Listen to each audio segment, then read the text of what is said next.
Assalamualaikum warahmatullahi wabarakatuh. Pada kesempatan kali ini, kelompok saya akan mempresentasikan mengenai genome research atau penelitian genom.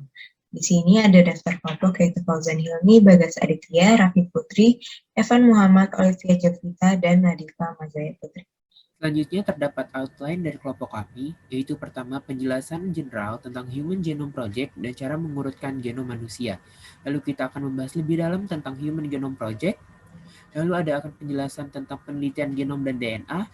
Lalu penjelasan mengenai frame translasi, Human Genome Sequencing, and Genome Database.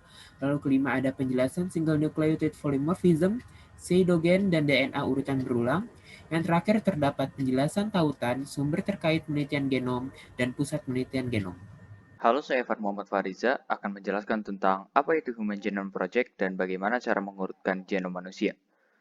Human Genome Project adalah kolaborasi global besar pertama yang dilaksanakan untuk mengurutkan urutan genom manusia yang dilaksanakan secara internasional oleh 20 institut dari berbagai negara. Berikut adalah 20 institut yang berperan dalam Human Genome Project.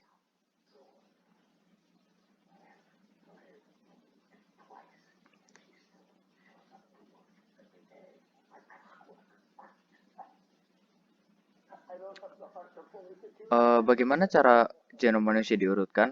Karena ukuran genom yang sangat kecil, para ilmuwan harus memecah untaian DNA menjadi bagian-bagian yang lebih kecil. Masing-masing dari bagian ini lalu dipisahkan dan diurutkan masing-masing untuk mendapatkan gambaran yang lebih besar.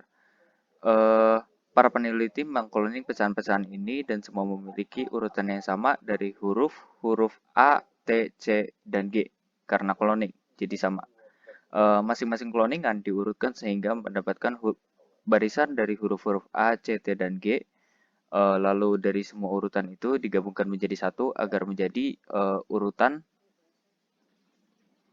yang lengkap. Nama saya Raffi Putri dari Statistika. Di sini saya akan menjelaskan mengenai Human Genome Project. Di sini terlihat berapa lama berlangsungnya Human Genome Project, yaitu dibutuhkan 13 tahun. Kemudian dari tahun 1990 sampai 2000, draft saya itu 2004. Terus ini dijadikan sebagai referensi terus-menerus. Kemudian setelah Human Genome Project selesai itu ada proyek HapMap. Ini membuat bagian pola variasi genetik. Kemudian juga ada 2005 mengenai studi untuk memahami bagaimana variasi genetik berkontribusi terhadap kesehatan dan penyakit. Setelah itu juga ada proyek 1000 genom di sini diluncurkan pada Januari 2008 untuk mengidentifikasi secara jelas variasi antar individu dan memetakannya pada genom. Kemudian di sini yang memiliki akses ke data genom manusia itu sebenarnya semua orang. Terus ada akses gratis dan juga ada webpenny-ensemble.org. Terus habis itu juga memiliki akses ke lebih dari 50 genom spesies. Selanjutnya, yang terjadi setelah Human Genome Project selesai secara resmi, penelitian berlanjut pada urutan referensi manusia. Kemudian juga tercipta polimorfisme nukleotida tunggal, yakni perbedaan variasi genetik dalam bahasa tunggal. Nama saya Olivia Jovita, saya akan menjelaskan tentang pengenalan penelitian genom. Berikut bisa kita lihat, DNA diproses menjadi mRNA, diproses lagi menjadi protein. Protein sendiri adalah produk dari pembentukan sel-sel tubuh kita menggunakan gen. Berikut di dalam gen bisa kita lihat ada intron dan exon. Intron sendiri adalah bagian dari gen yang tidak ditranslate menjadi mRNA, sedangkan exon adalah bagian yang translate menjadi mRNA. Kita lihat sini ada ORF dan UTR. ORF ini adalah open reading frame, di mana bagian pada region ini bisa ditranslatein, sedangkan UTR adalah bagian yang tidak bisa ditranslatein. Berikut DNA. DNA terdiri atas asam fosfor, deoksiribosa, dan basa nitrogen. Basa nitrogen sendiri terbagi menjadi purin dan pirimidin. Purin terbagi menjadi adenin dan guanin, sedangkan pirimidin terbagi menjadi sitosin dan timin. Terdapat perbedaan pada urutan DNA dan urutan RNA. DNA sendiri terdiri dari A, C, G, dan T. Sedangkan urutan RNA terdiri dari A, C, G, U karena RNA sendiri tidak memiliki timin. Catat di sini ada sense strand of DNA dan antisense strand of DNA. Bisa kita lihat di sini ada A menjadi T, T menjadi A, G menjadi C, G menjadi C, dan seterusnya. Pada perubahan ini ada pasangannya. Adenin berpasangan dengan timin dan kebalikannya, sedangkan guanin berpasangan dengan sitosin. Pada saat ditranskripsi menjadi mRNA, adenin diubah menjadi urasil karena RNA tidak mempunyai timin sesuai dengan yang sudah dijelaskan tadi. Setelah ditranskripsi oleh antisense, mRNA akan ditranslasi menjadi peptida. Cara mentranslasinya bisa dilihat dari tabel berikut untuk memudahkan. AUG, pertama-tama kita mengambil yang pertama ini, AUG, kita harus ambil 3 secara berurutan, dan akan disesuaikan dengan tabel ini, dengan first letter, second letter, dan third letternya. Kita ambil tabel ini, AUG adalah MET, GCC adalah ALA, UGG adalah TRP, dan seterusnya. Halo semuanya, nama saya Fauzan Hilmi Mulyawan. Saya akan menjelaskan bagian beberapa topik research untuk materi ini. Di atas terdapat genom. Genom sendiri memiliki banyak variasi. Salah satu variasinya adalah single nucleotide polymorphism, kita sebut sebagai GSNP atau GSNP. GSNP terbagi menjadi dua, yaitu ada gen dan intergenic region. Untuk gen terbagi menjadi dua, ada coding region dan non-coding region. Coding region adalah bagian DNA atau mRNA yang mengodekan untuk pembuatan protein. Contohnya CSNP, sedangkan non-coding region adalah bagian DNA atau mRNA yang tidak mengodekan dalam pembuatan protein. Contohnya rsNP dan esNP atau eSNP. Untuk intergenic region sendiri, ia adalah DNA yang terletak di antara dua gen. Contohnya ada nSNP. Berikut merupakan gambar dari CSNP, eSNP, nSNP, dan rSNP. Selanjutnya, kita akan membahas tentang SNP atau single nucleotide polymorphism. Coding SNP terdiri dari basa nitrogen. Basa nitrogen sendiri mempunyai dua jenis, yaitu purin, contohnya adenin dan guanin, dan pirimidin, contohnya sitosin dan timin. Basa nitrogen tersebut akan mengalami transisi.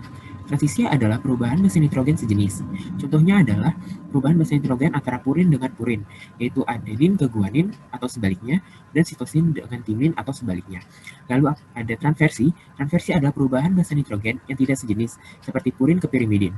Contohnya adenin ke timin atau sebaliknya, dan guanin ke sitosin atau sebaliknya. Selanjutnya, pseudogen. Pseudogen adalah segmen non-fungsional DNA yang menyerupai bagian fungsional dari gen asli. Pseudogen sendiri mempunyai dua struktur. Yang pertama adalah proses pseudogen, yaitu salinan DNA dari mRNA yang tidak mempunyai intron dan promoter. Akibatnya, gen ini tidak dapat ditranskripsi, sehingga tidak berpengaruh dalam pembuatan protein. Lalu ada splice pseudogen, yaitu bagian salinan dari gen. Berikut adalah gambaran dari pseudogen. Selanjutnya ada urutan berulang DNA. Urutan berulang mempunyai dua tipe utama, yaitu tandem berulang dan pengulangan yang diselingi. Tandem berulang memiliki banyak jenis. Yang pertama ada DNA satelit, lalu ada satelit mini, lalu ada mikrosatelit, lalu ada telomer, lalu ada pengulangan yang diselingi. Ada dua jenis, yaitu ada SINES, short interspersed element, lalu ada LINES, long interspersed element, contohnya line 1 dan line 2. Saya Diva Mazali Putri di sini akan menjelaskan bagian related links dan resources. Saya tidak akan menyebutkan linknya satu-satu karena sudah ada di PPT-nya. Pertama ada the Institute for Genomic Research. Yang kedua ada National Center for Biotechnology Information. Ketiga ada Sanger, dan yang terakhir ada Japan Science and Technology Corporation. Lalu di program prediksi gen ada dua link. Di SPC_Translate Tool ada satu link. Dan yang terakhir, Pusat Penelitian Bioinformatika Akademia Sinika ada satu link. Lalu selanjutnya saya akan menjelaskan bagian Bioinformatics Research Center BRC atau Pusat Penelitian Bioinformatika. Yang paling atas ada firewall. Lalu dari firewall turun ke local server. Local server turun ke lab 1, lab 2, lab 3, dan seterusnya. Lalu selanjutnya ada CRASA. CRASA itu Complexity Reduction Algorithm for Sequence Analysis atau algoritma pengurangan kompleksitas untuk analisis urutan. Pertama itu ada anotasi genom. Yang kedua itu ada penyambungan alternatif. Dan yang terakhir itu ada polimorfisme nukleotida tunggal. Lalu cDNA database itu dapat menghasilkan urutan genom kromosom 1-22 X dan Y. Lalu ini ada environment. Environment-nya ada 4 hal tersebut. Lalu ada algoritma. Algoritma itu yang pertama ada progressive processing, pattern match, direct search, dan parallel processing. Lalu di parallel processing ini ada query. Jadi query ini ke P1, P2, dan P3 atau HD, I, atau O-bound. Lalu dari P1, P2, P3 ini ke Berikut server sumber data yang kami dengan gunakan. network I atau O-bound. Terima kasih telah Dari server ini menyaksikan. disorting dan assembling oleh CPU bound atau disortir dan dirakit oleh CPU bound. Lalu yang terakhir ini ada bioinformatics.